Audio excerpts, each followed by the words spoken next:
नमस्कार मित्रों, मैं आचार्य महेश दुबे गर्ग ज्योतिष केंद्र में एक बार पुनः आपका स्वागत है। आज हम लोग चर्चा करेंगे गुरु शुक्र अस्त पर। आज कई दिनों से मैं देख रहा हूं गुरु शुक्र अस्त को लेकर तमाम प्रश्न खड़े किए जा रहे हैं। ये नहीं करना है, ये होगा, ये कार्य नहीं होगा, ऐसा करेंगे। तो आज हम चर्चा करेंगे गुरु शुक्रास्त पर। गुरु शुक्रास्त में क्या करना चाहिए, क्या नहीं करना चाहिए, इसका विचार कैसे करते हैं, क्यों होता है गुरु और शुक्रास्त, और गुरु शुक्र अस्त के पूर्व और पर, पहले और बाद में बालत्व और वृद्धत्व दोष लगता है, ये कितने दिनों का होता है, आदि आदि करके सभी विषयों पर हम लोग चर्चा करेंगे। चलिए समय नहीं व्यतीत करते हैं, समय का ध्यान रखते हुए इस विषय पर चर्चा करते हैं। आज हम लोगों का विषय वस्तु है गुरु शुक्र अस्त। सबसे पहले चर्चा करेंगे गुरु शुक्र अस्त होता कैसे है और कैसे आप जान सकते हैं कि गुरु शुक्र अस्त चल रहा है। पंचांग में कहां इसका जिक्र होता है, शास्त्रोक्त प्रमाण क्या है, आदि आदि पर। सबसे पहले बात करेंगे शुक्रास्त पर। जब भी आप पंचांग खोलते हैं, पंचांग का सबसे पहला पृष्ठ होता है, सर्वप्रथम पृष्ठ पर ही गुरु शुक्र अस्त आदि ग्रहों के राशि परिवर्तन, नक्षत्र परिवर्तन आदि का उल्लेख मिल जाता है। कब गुरु अस्त होंगे, कब उदय होंगे, किस दिशा में अस्त होंगे, किस दिशा में उदय होंगे, आदि आदि कर। सबसे पहले हम जानते हैं कि गुरु और शुक्र अस्त क्यों होते हैं। गुरु शुक्र अस्त क्यों होते हैं, सबसे पहले चर्चा करेंगे हम लोग शुक्र पर। शुक्र पर ग्रहाधिराज कहा गया है सूर्य को, ग्रहों का राजा कहा गया है सूर्य को। सूर्य के संसर्ग में आने पर, सूर्य के साथ आने पर, यानी कि सूर्य के साथ युति होने पर कुछ निर्धारित अंशों में ग्रह अपना पावर खो देते हैं। ग्रह अपना पावर खो देते हैं, क्या होते हैं, बलहीन हो जाते हैं, जिन्हें हम अस्त शब्द से संबोधित करते हैं। जैसे मान लीजिए हमने जिक्र किया शुक्र। शुक्र अस्त कैसे होता है, शब्द हो गया, हम कहेंगे शुक्रास्त। यहां आप संधि विच्छेद करके शब्द को समझ सकते हैं, संधि विच्छेद करके शब्द को समझ सकते हैं। शुक्रास्त कैसे होता है, जब सूर्य से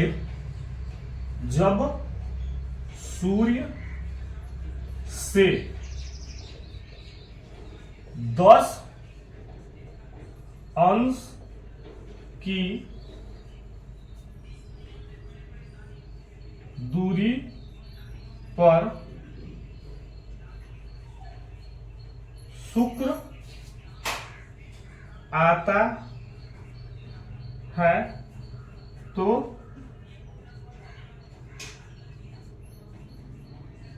शुक्रास्त हो जाता है। सूर्य जिस राशि में हो, सूर्य जिस राशि में हो, उसी राशि में अगर शुक्र आता है, दोनों के जो अंश है, पंचांग में ग्रहों के अंश निर्धारित होते हैं, दोनों के अंश अगर 10 से कम के हैं, यानी जो ही वो 10 अंश की दूरी में आएंगे, यानी करीब आएंगे, 10, 9, 8, 7, 6, 5, 4, 3, 2, 1, 1, 2, 3, 4, 5, 6, 7, 8, 9, 10, है ना। जो ही वो 10 अंश की दूरी में आएंगे तो अस्त हो जाते हैं, शुक्र अस्त हो जाते हैं। अस्त हो जाने पर समस्त मांगलिक, समस्त शब्द गलत होगा, शास्त्रों के उल्लेख मांगलिक कार्यों का निषेध बताया गया है। कौन कौन से मांगलिक क्रियाएं नहीं करनी चाहिए, इसके विषय में भी हम लोग चर्चा करेंगे। तो आपने जाना कि शुक्र अस्त कैसे होता है, ठीक है। अब शुक्र जब अस्त होता है, शुक्र अस्त होता है, ग्रहों के अस्त की दो ही दिशाएं हैं, जैसे आप देखते हैं जो आपको प्रत्यक्ष दिखता है। सूर्य उदय पूरब से होता है, अस्त पश्चिम में होता है। उदय और अस्त की जो दिशा है वह पूरब पश्चिम है। कभी ऐसा सुना है कि दक्षिण में उदय हुआ है और जो है उत्तर में जाके अस्त हुआ? नहीं, ग्रह उदय पूरब से होते हैं, अस्त पश्चिम में होते हैं, ऐसा करके उदय पश्चिम से होते हैं, अस्त पूरब में होते हैं। समझ रहे हैं मेरी बात को? अब जैसे हम लोग चर्चा कर रहे हैं शुक्र पर, तो शुक्र अस्त कब होता है? जब सूर्य से 10 अंश की दूरी पर शुक्र आता है तो शुक्र अस्त हो जाता है। 10 अंश से कम की दूरी पर आता है तो, ठीक है। अब जब शुक्र अस्त होता है तो अस्त होने के पहले उसको वृद्धत्व दोष लग जाता है। होता है ना, कोई व्यक्ति मरने वाला हो तो मरने के 5-10 साल पहले वो बूढ़ा हो जाता है, जिसे वृद्धत्व कहते हैं, बूढ़ापा, वृद्धत्व दोष लग जाता है। तो शुक्र के वृद्धत्व दोष में भी शुक्र जब वृद्ध हो जाए, बूढ़ा हो जाए, तो भी मांगलिक क्रियाओं का निषेध है। तो कैसे देखेंगे? तो मान लीजिए शुक्र अस्त हो गया है, ठीक है। अब शुक्र अस्त दो दिशाओं में होता है, पूरब में भी शुक्र अस्त होता है और पश्चिम में होता है। अब मान लीजिए सपोर्टेड यह शुक्र पूर्व में हो रहा है, यह अस्त शुक्र पूरब में हो रहा है, ठीक है। पूरब में अस्त और ये हो गया पश्चिम में अस्त, ये हो गया पूर्व में उदय और ये हो गया पश्चिम में उदय। अगर शुक्र पूरब में अस्त होता है, अगर शुक्र पूरब में अस्त होता है तो कितने दिन पहले उसको वृद्धत्व दोष लगेगा? तो शुक्र पूरब में अस्त होता है तो 15 दिन पहले उसको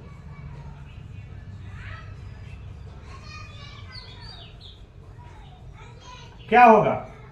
वृद्धत्व दोष लग जाएगा। क्या होगा?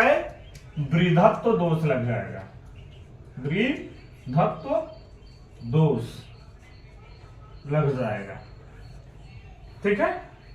और इसको यहां बालकत्व दोष।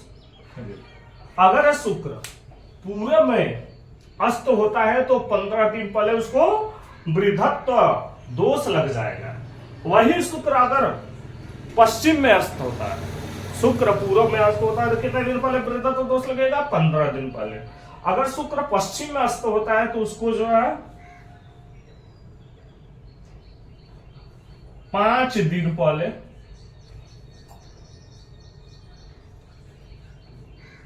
वृद्धत्व दोष लग जाएगा। शुक्र पूरब में अस्त होता है तो 15 दिन पहले, पश्चिम में अस्त होता है तो 5 दिन पहले उसको वृद्धत्व दोष लग जाएगा। यानी शुक्रास्त अगर सपोज डेट मान लीजिए 20 तारीख को शुक्रास्त होने वाला है तो 15 दिन पहले यानी 5 तारीख से ही मांगलिक क्रियाएं रोक दी जाएंगी अगर वह पूरब में अस्त होता है। अगर शुक्र पश्चिम में अस्त होता है और 20 तारीख को पश्चिम में अस्त होता है तो 15 तारीख से ही समस्त मांगलिक कार्य बंद कर दिए जाएंगे। इसी तरह हम लोग चर्चा करेंगे पश्चिम में। अगर शुक्र, ये तो हो गया अस्त का, अगर शुक्र पूरब में उदय होता है, अगर शुक्र पूरब में उदय होता है तो 3 दिन बालक रहता है, बालकत्व होता है। कोई बच्चा जन्म लेता है तो तुरंत वो अपने कार्य तो करने नहीं लगता है, कुछ दिन शिशु अवस्था में होता है, खेलता कूदता है, जब समझदार होता है तो कार्य करता है। इसी तरह शुक्र का है। शुक्र अगर पूरब में उदय होता है तो 3 दिन वह बालक रहता है, अगर पश्चिम में उदय होता है तो 10 दिन बालक रहता है, 10 दिन तक।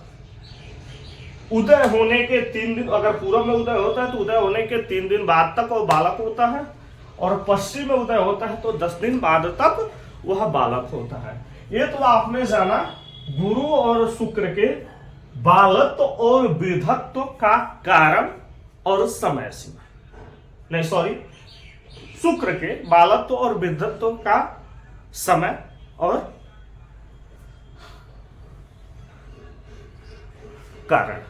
अब इसके बाद हम लोग चर्चा करेंगे गुरु पर। इसको मिटा देते हैं।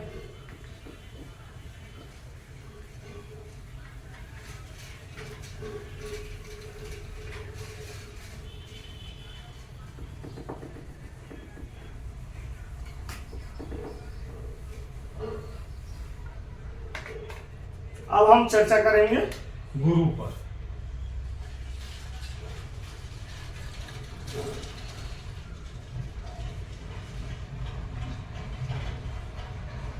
मुझे 1 मिनट दीजिए।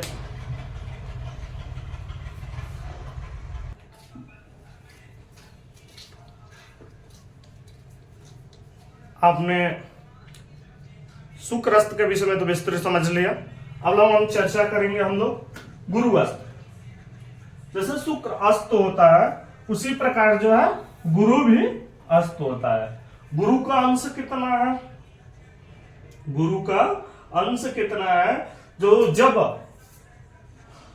जब सूर्य से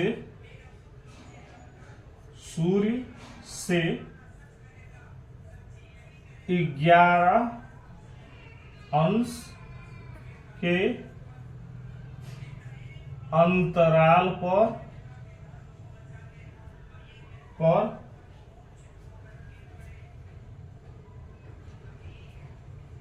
गुरु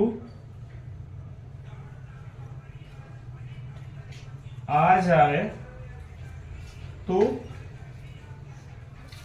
गुरु अस्त हो जाता है। अब जैसे कि आपने शुक्र के विषय में जाना, शुक्र की ही तरह गुरु भी जब सूर्य के से 11 अंश के अंतराल पर आ जाए, माने उसकी दूरी 11 से कम होने लगे तो वह अस्त हो जाता है। और शुक्र की ही तरह गुरु को भी बालत्व और वृद्धत्व का दोष लगता है। वृद्धत्व व बालत्व दोष लगता है। अगर यह पूर्व में होता है,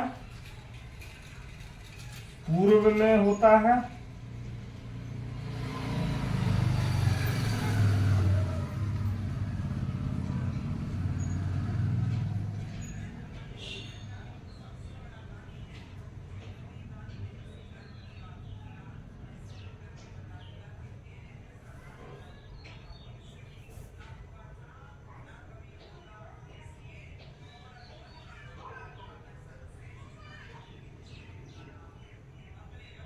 पूर्व में उदय, पश्चिम में उदय, पूर्व में उदय और पश्चिम में उदय। अगर यह पूर्व में अस्त होता है तो ठीक है। अगर शुक्र अगुरु पश्चिम में अस्त होता है तो इसका जो है 15 दिन का दोष लगता है। 15 दिन का दोष लगता है। कब? जब पश्चिम में उदय हो तो, पूर्व में उदय हो तो। एक कहीं भी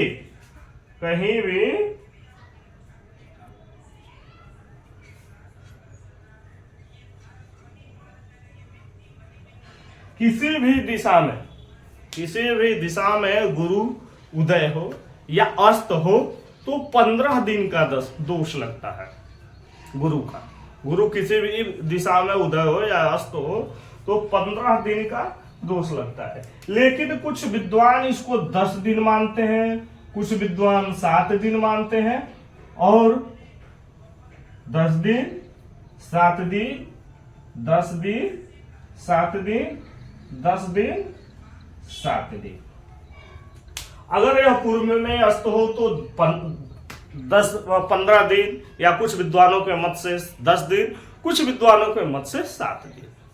पहले जो है वृद्धावस्था में हो, चाहे वो पूरब में अस्त हो या पश्चिम में। इसी प्रकार चाहे पूरब में उदय हो या पश्चिम में उदय हो, उदय होने के 15 दिन बाद तक यह बालक तो दोष से पीड़ित होता है।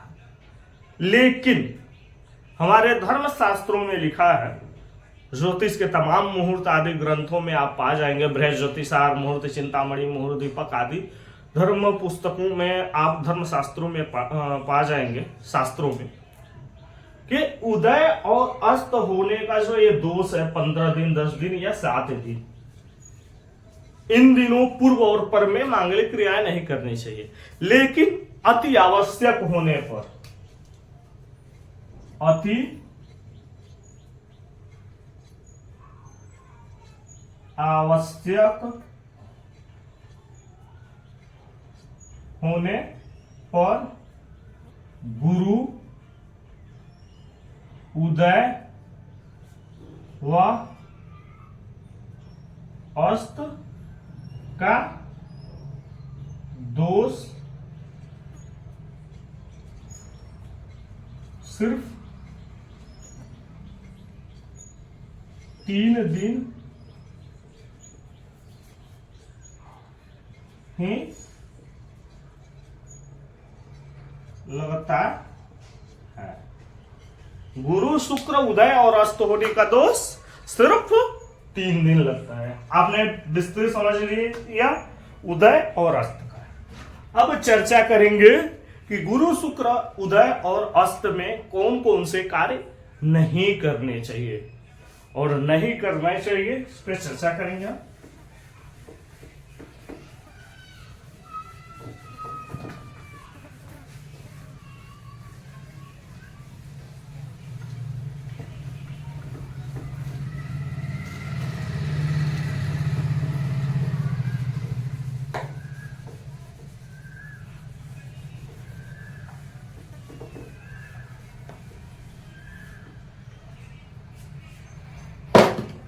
गुरु शुक्र अस्त में निषेध कार्य।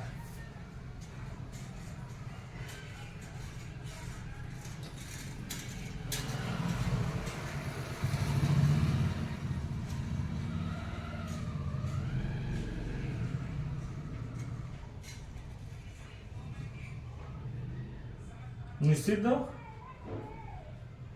कार्य।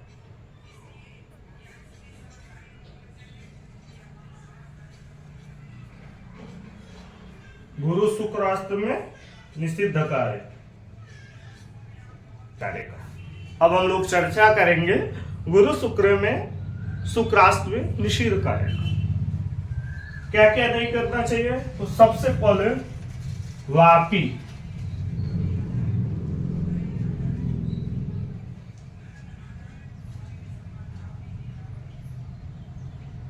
वापी, 1 मिनट।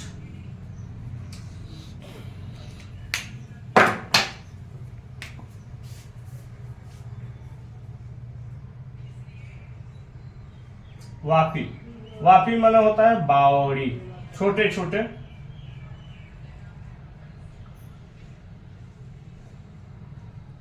पौधे लगाना। वापी माने बुआवड़ी। बगीचा, बगीचा। उसके बाद तालाब,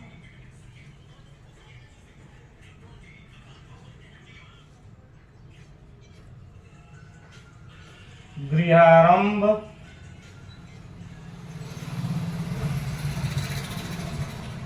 गृह प्रवेश, गृहारंभ, गृह प्रवेश,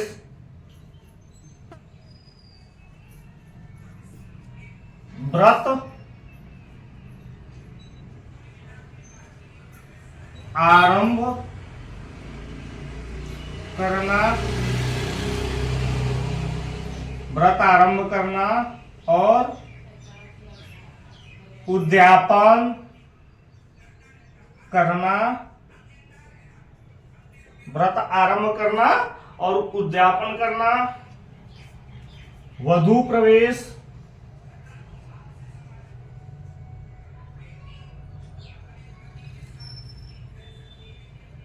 दस महादान।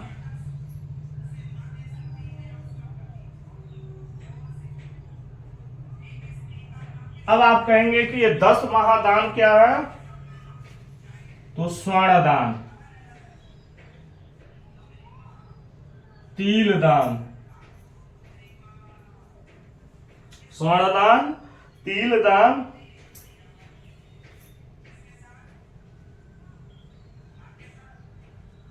दासी,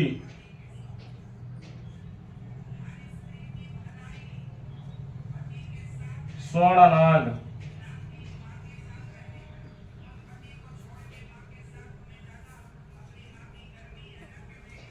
रथदान,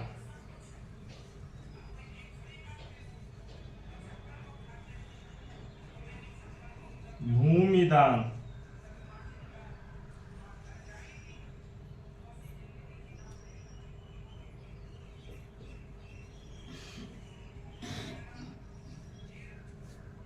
गोदान, स्वर्ण कलश दान,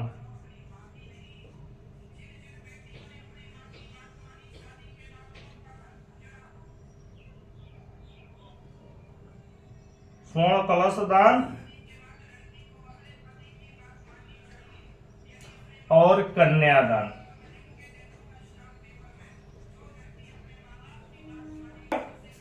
स्वर्णदान, तिलदान, दासीदान, स्वर्णनाग दान, रथदान, भूमिदान, गोदान, स्वर्ण कलश दान और कन्यादान, ये 10 महादान, ये 10 महादान। चलिए, इसका उल्लेख आपको कूर्म पुराण में मिल जाएगा। इसका उल्लेख आपको कूर्म पुराण में मिल जाएगा। उसके बाद सोम यज्ञ,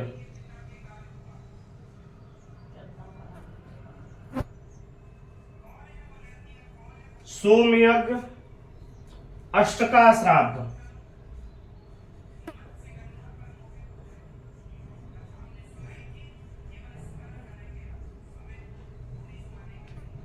अष्टका श्राद्ध, गोदान पहले भी वैसे जिक्र आ गया है, लेकिन फिर लिख देते हैं गोदान। ठीक है, गोदान, मुंडन,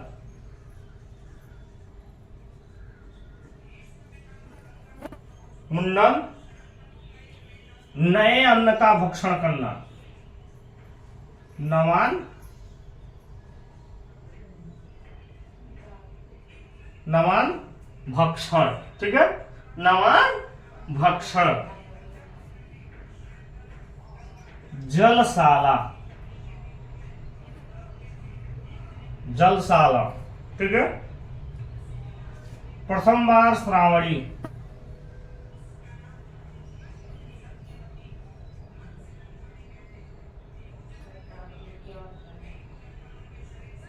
प्रथम बार श्रावणी,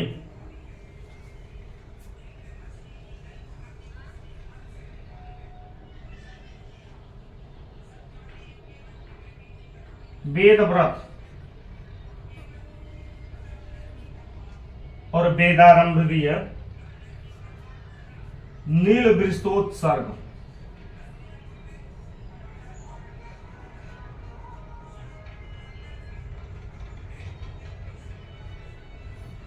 नील वृषोत्सर्ग,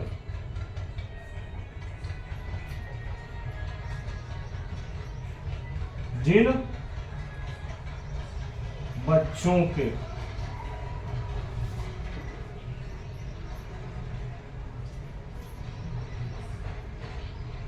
संस्कार समय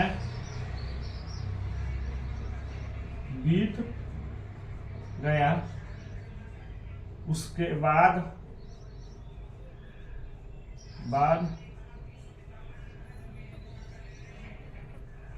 संस्कार हो रहा हो उनके।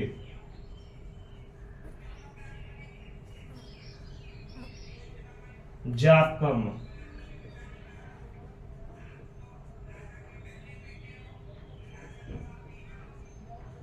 नामकरण, अन्नप्राशन,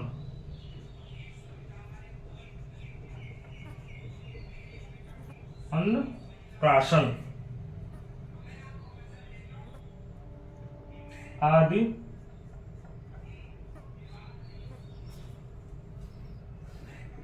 संस्कार, अन्नप्राशन आदि संस्कार। देव प्रतिष्ठा,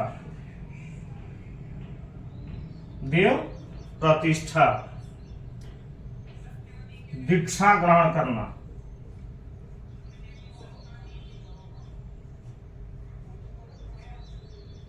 दीक्षा ग्रहण करना, यज्ञोपवीत,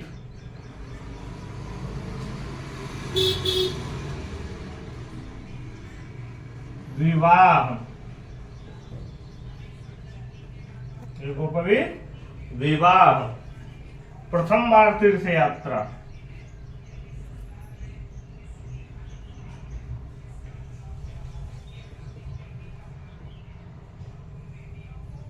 प्रथम बार तीर्थ यात्रा, प्रथम बार तीर्थ यात्रा, व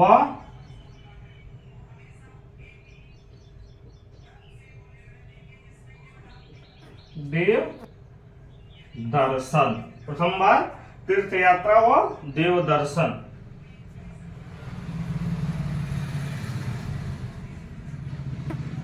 संन्यास ग्रहण, संन्यास ग्रहण करना, अग्निहोत्र,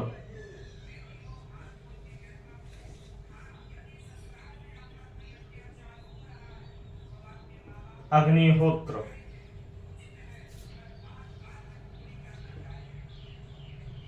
प्रथम बार राजा का दर्शन,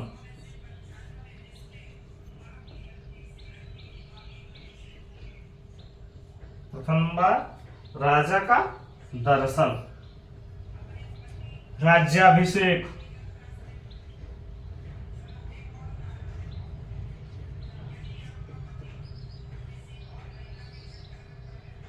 राज्याभिषेक,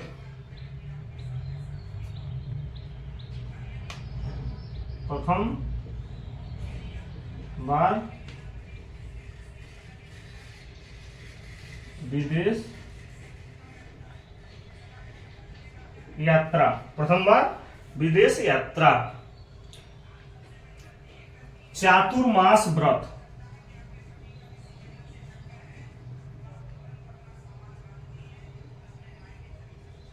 चतुर्मास व्रत में क्या करते हैं, 4 महीनों में कुछ निर्धारित वस्तुओं का त्याग करते हैं। जैसे श्रावण में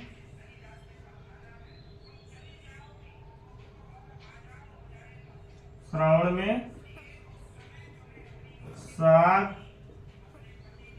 भाद्रपद में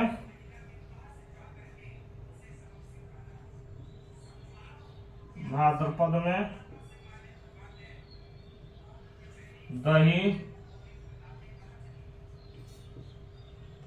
आश्विन में दूध,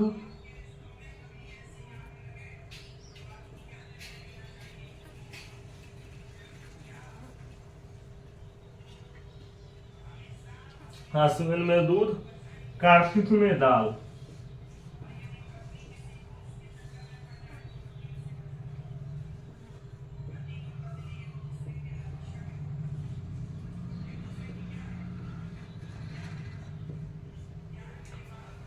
चातुर्मास व्रत,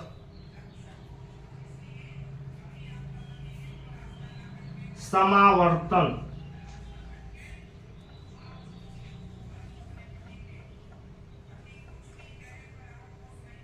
समावर्तन, कर्णवेद,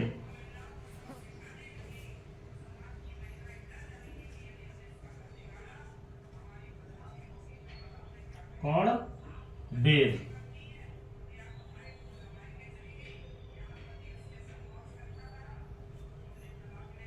परीक्षा लेना,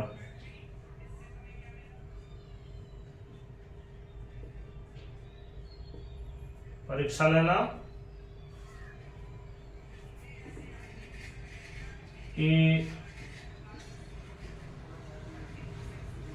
सभी कार्य गुरु शुक्र के अस्त और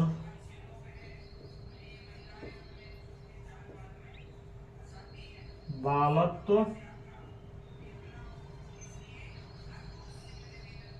वृद्धत्व दोष होने पर नहीं करना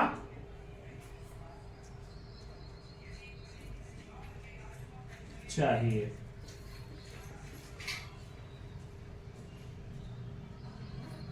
अधिक मास और 6 मास में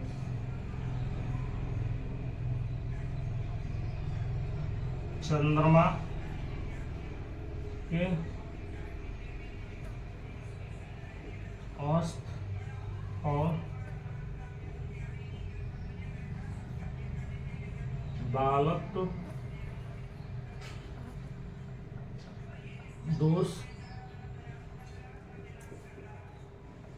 होने पर भी त्याग देना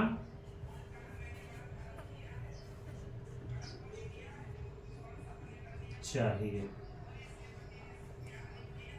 चलिए अब इसको हम लोग समझते हैं। जैसे आपने जाना गुरु और शुक्र के अस्त और बालत्व के विषय में, अस्त कहाँ होता है, कैसे होता है, बालत्व वृद्धत्व कैसे होता है, इसके विषय में आप जाना। आप जानते हैं कौन से कार्य नहीं करने चाहिए। तमाम चीजें देखने को, पढ़ने को, सुनने को मिल रही हैं।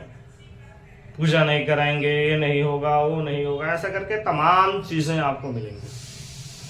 लेकिन देखिए कह रहा है कि जब गुरु और शुक्र अस्त हो, गुरु और शुक्र अस्त हो तो कौन कौन से कार्य नहीं करना चाहिए। वापी यानी बावड़ी और बगीचे में अंतर ये है, बावड़ी में छोटे छोटे पौधे लगते हैं और बगीचे में बड़े फलदार वृक्ष लगते हैं। तो आपको बावड़ी नहीं लगाना चाहिए, बगीचा बड़े पेड़ वाले जो है नहीं लगाने चाहिए। तालाब नहीं खुदवाना चाहिए, तालाब से संबंधित कोई कार्य नहीं करना चाहिए, तालाब नहीं खुदवाना चाहिए, है ना।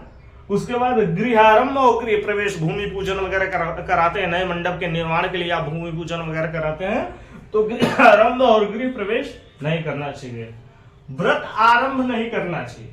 कोई व्रत आप सर्वप्रथम शुरू करने जा रहे हैं, चाहे वो कोई भी व्रत हो, है ना, तो आप व्रत आरंभ नहीं करेंगे, व्रत का उद्यापन नहीं करते हैं। व्रत की मनोभिलषित कामना हेतु किया गया व्रत और कार्य सिद्ध होने पर जब आप उसका उद्यापन कराते हैं तो आप उद्यापन नहीं करेंगे, वधू प्रवेश नहीं करेंगे। विवाह के 16 दिन के भीतर अगर आपने वधू प्रवेश कर लिया है तो ठीक है, अन्यथा वधू प्रवेश नहीं करेंगे। 10 महादान यानी स्वर्ण दान, तिल दान, दासी दान, स्वर्ण नाग दान, रथ दान, भूमि दान, गोदान, स्वर्ण कलश दान और कन्यादान, ये 10 महादान नहीं करेंगे। इसका उल्लेख आपको कूर्म पुराण में मिल जाएगा। सोम यज्ञ नहीं करेंगे, अष्टका श्राद्ध नहीं करेंगे, गोदान नहीं करेंगे, मुंडन नहीं करना चाहिए, नमान भक्षण नहीं करना चाहिए। कोई अन्न जो है आपके खेत में हुआ है, आपकी फसल तैयार हुई है, प्रथम बार उसको जो है भोग लगाना है, देवता को अर्पित करना है, तो आप नमान भक्षण नहीं करेंगे।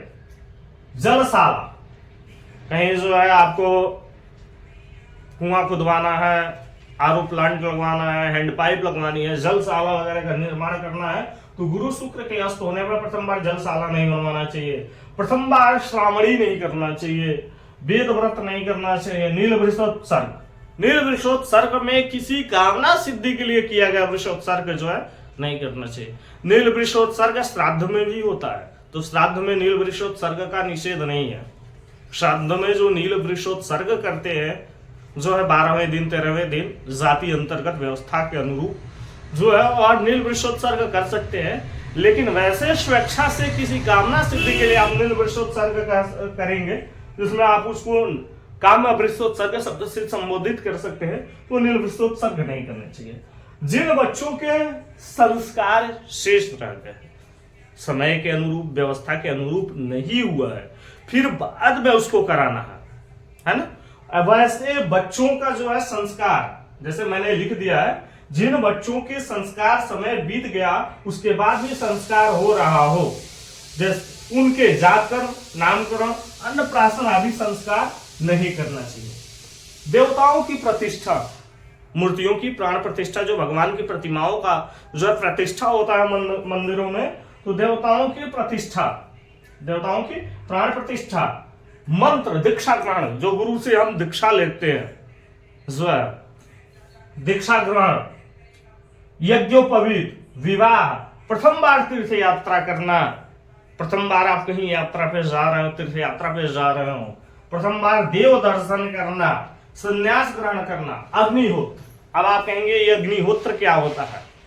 तो जब किसी कामना सिद्धि के लिए लंबे समय तक हम हवन का क्रम शुरू करने वाले होते हैं, तो प्रथम बार जो है आरंभ करते हैं उसको कहते हैं अग्निहोत्र।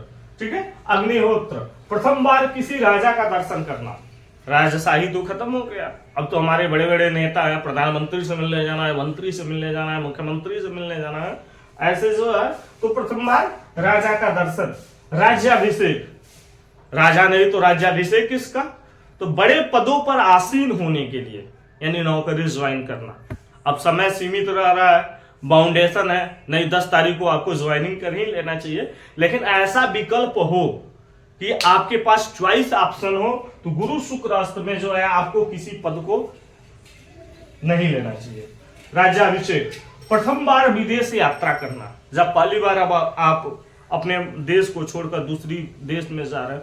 वैसे हमारे धर्म शास्त्रों में समुद्र लागने को अपशकुन माना गया है और उसकी शुद्धि करनी पड़ती है, लेकिन समय बदला, व्यवस्थाएं बदली, परिस्थितियां बदली और उस हिसाब से हमारे शास्त्रों ने उसको संशोधन किया, हमारे महर्षियों ने हमारे शास्त्रों में संशोधन किया।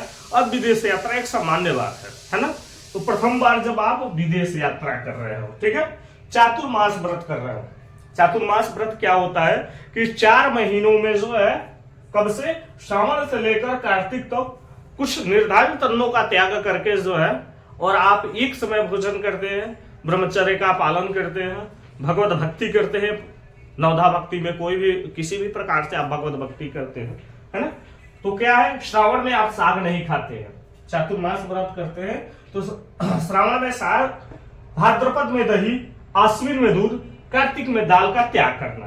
उसके बाद समावर्तन, कर्णवेद, परीक्षा लेना, किसी को आजमाना हो कि मेरा कार्य सिद्ध करेगा नहीं करेगा, तो ऐसे जो है कार्यों के लिए आप क्या करेंगे, जो है परीक्षा लेना। इस सभी कार्य गुरु और शुक्र अस्त होने पर नहीं करना चाहिए, ये सभी कार्य गुरु शुक्र अस्त होने पर नहीं करना चाहिए। इसके अतिरिक्त जो यज्ञ अनुष्ठान है, अब यहां शब्द मैंने कह दिया यज्ञ, आप सोचेंगे प्रतिष्ठा, तो बिना प्रतिष्ठा के भी यज्ञ हो सकता है जिसमें प्रतिष्ठा नहीं हो रही हो। वैसे तो गुरु अस्त होने पर जो है समस्त मांगलिक कार्यों का त्याग कर देना चाहिए। इसके अतिरिक्त समस्त का मतलब ये नहीं है कि आप यज्ञ अनुष्ठान नहीं कर सकते, आप जो है अनुष्ठान करें, यज्ञ करें, पूजा पाठ करें, दैनिक क्रियाएं करें, अभिषेक करें, पूजा पाठ से इसका कोई संबंध नहीं। इतने निर्धारित कार्यों को छोड़कर गुरु शुक्रास्त में आप अन्य कार्य कर सकते हैं। अब आप कहेंगे कि गुरु शुक्र अस्त का विचार करते कैसे हैं, इनका बालत्व वृद्धत्व दोष कैसे लगता है, कहाँ लिखा हुआ है, और ये निषेध कार्य जो है ये कहाँ हम आपको मिलेगा। तो चलिए 1 मिनट के लिए मैं प्रमाण दिखाता हूं आपको। सबसे पहले आप जो भी पंचांग यूज करते हैं वो पंचांग ले लेंगे। जैसे अब मैं ये ऋषिकेश पंचांग यूज करते हैं। आप देखेंगे इस ऋषिकेश पंचांग में, ऋषिकेश पंचांग में आपको दिख रहा होगा ये पंचांग का सबसे पहला पेज है। मैंने आपको दिखाया इस पंचांग के पहले पेज में कॉर्नर पे आप यहां देखेंगे लिखा है, देख सकते हैं आप, श्री संवत 2081 वर्ष की समय शुद्धि। यहां सबसे पहले देखिए ऊपर लिखा है गुरु, लिखा है वैशाख कृष्ण पक्ष त्रयोदशी सोमवार 6 मई 2024 को गुरु अस्त पश्चिम में दिशा दर्शा दिया है, आप यहां देख सकते हैं। उसी प्रकार लिखा है ज्येष्ठ कृष्ण पक्ष द्वादशी सोमवार 3 जून 2024 को गुरु का उदय पूर्व में, ठीक है। इसी प्रकार शुक्र का देखिए यहाँ लिखा है, देख लीजिए, शुक्र वैशाख कृष्ण पक्ष षष्ठी दिन सोमवार 29 अप्रैल 2024 को शुक्र का अस्त पूर्व में हो रहा है। फिर आषाढ़ कृष्ण पक्ष सप्तमी दिन शुक्रवार 28 जून 2024 को शुक्र का उदय पश्चिम में हो रहा है। चैत्र ऐसे करके चैत्र कृष्ण पक्ष पंचमी बुधवार 19 मार्च 2025 को शुक्र का अस्त पश्चिम में हो रहा है। चैत्र कृष्ण पक्ष अष्टमी 22 मार्च 2025 को शुक्र का उदय पूरब में हो रहा है। ये तो आपने देख लिया गुरु शुक्र अस्त कहाँ लिखा होता है। अब चर्चा करते हैं बालत्व और वृद्धत्व दोष का। तो सबसे पहले हम चर्चा करेंगे 29 अप्रैल को हो रहा है शुक्र अस्त। किस दिशा में? शुक्र अस्त हो रहा है पूरब में। और आपने लिखा कि अगर पूरब में अस्त होता है, दिखा रहे हैं आपको 23 अप्रैल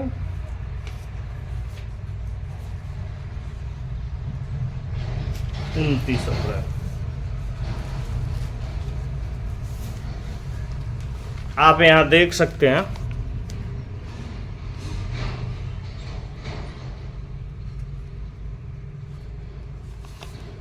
यह देखिए लिखा है,